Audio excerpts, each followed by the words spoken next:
Hello, I'm Chris Williams. Welcome to my video blog, the first one I've done in quite a while. You can be my friend on Twitter, where I am Chris Alf W. I am responding in today's blog to the death of Baroness Margaret Thatcher, the longest serving British Prime Minister of the 21st century, Prime Minister for just over 10 years, the first and so far only woman Prime Minister. I'm quite a political anorak. I've got quite a few books about Mrs. Thatcher's life and reign in Downing Street, and also this tome here where she expresses her views on the world as it was straight after the end of her tenure in office. I've also got her memoirs, The Downing Street Years, back in my family home, but that's quite a bit chunky to read, well over 800 pages, where she chronicled her time in office. Well, she was previously the Education Secretary under Edward Heath's government in the late 70s. She then challenged him for the leadership after he lost the general election to Harold Wilson. And then with the winter of discontent, that led to a surging hatred towards the Labour Party and their left-wing policies at the time, and that brought in Thatcherism, which has had a profound effect on the lives of British people, both during and after the time that Mrs. Thatcher was in Downing Street. And of course, at the time that I am blogging, the coalition government, led by the Conservative leader David Cameron, is trying to revive the economy with some measures which some say are similar in their drasticness to what Mrs. Thatcher implemented in the early 80s. Measures which revived the British economy. At the time, Britain was said to be the so-called sick man of Europe. And in the websites that I've been writing on during the course of today, I've been inclined to say that it was Mrs. Thatcher who has made Britain the wealthy country it is today. But of course, at the moment we're in a period of austerity, so we are not any richer as a country than we were at this point in the early 80s. But definitely Thatcher, by implementing the policies of Milton Friedman, and by being up on her economics in general, brought into British politics a model that had not been implemented previously, which led to some important adjustments in the way of life. It led to it didn't lead to the wealth being spread around. There are still some inequalities, but quite a few millionaires were made controversially, so-called yuppies, in the city of London. And of course, they are unpopular these days, but they've been giving themselves bonuses.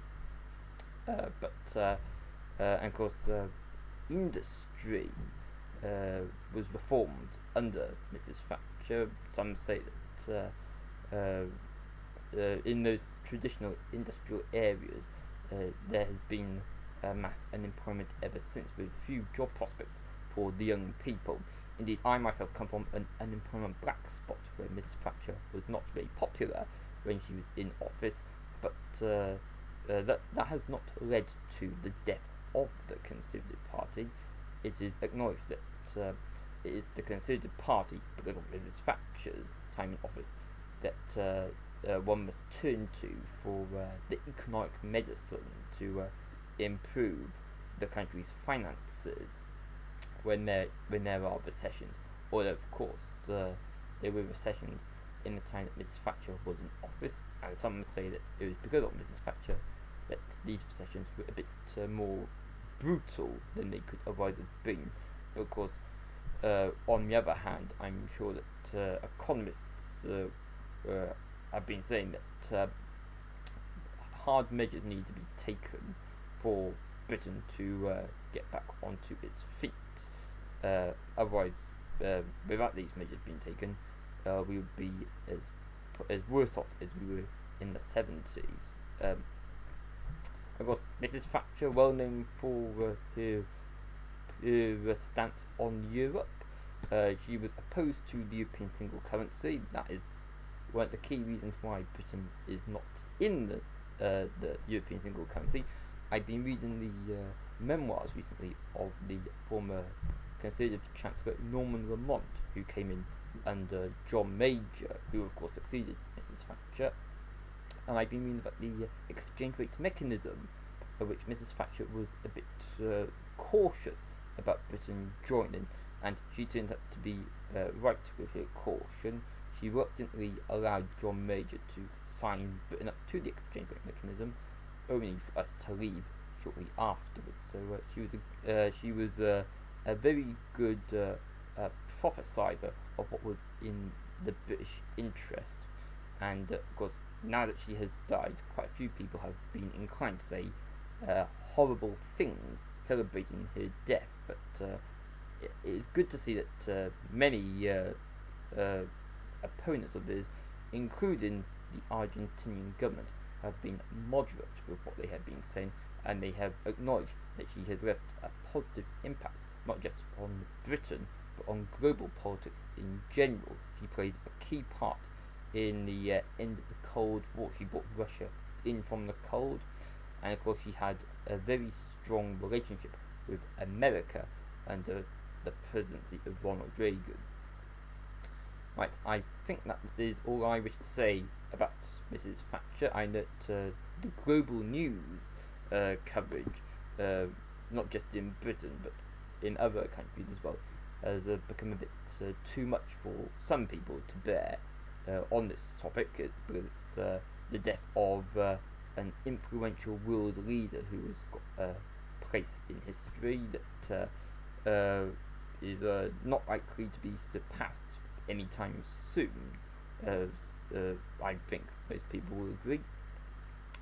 Okay, that's all for this video blog. I will hopefully be returning to my regular routine of blogging about news related topics. It's sometime in the foreseeable future. I have been quite busy recently, but strange that my viewing figures on YouTube have held up despite me not posting anything new in recent times. Okay, until next time, it's bye for now. Bye bye.